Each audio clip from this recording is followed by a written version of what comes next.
dapat po magbanggit kayo. At alam ko po, Mr. Chair, si Mr. Duterte ay isang lawyer. At alam ninyo yung due process.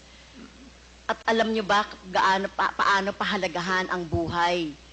Whether yan po ay talamak na kriminal o wala ng pag-asa sa buhay or whatever, kung nahuli, dapat ay binigyan ng due process, ikinulo, inahuan ng cases, kinulong, at hindi agad-agad ng pinapatay na katulad ng ginagawa ninyo, Mr. Chair, ni Mr. Duterte. Ginagawa ni Mr. Duterte yung sa sinabi niya. Ma'am, ang preso kasi ma'am sa amin is only good for 40, 50. Minsan umaabot na kasi ng 80, 100. Overcrowded na. So, yung iba, itatapon mo na lang para medyo maluwang. Well, excuse me sa mga audience, no? Siguro may kakampi dito si Mr. Duterte. Hindi po nakakatawa yon. Hindi ako nagpapatawa, ma'am.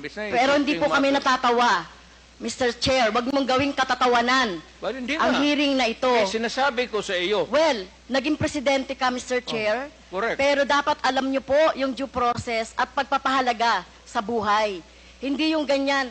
Sino bang may kasalanan? Bakit po congested ang ating mga kulungan? 'Di ba? Bakit po sinasabi ninyo hanap buhay ng ibang mga tao yung droga?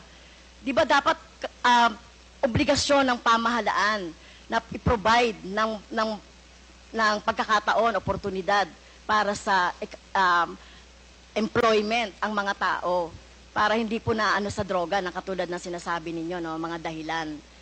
Pero ito po, no, wag niyo pong gawing katatawanan. Kung totoo po yung sinasabi niyo, name names. Sino po yung tinapon niyo sa sa dagat? Nakita pa po ba yan ng kamag-anak niya? Ito katulad po ng mga biktima ng droga, ng biktima ng EJK dito.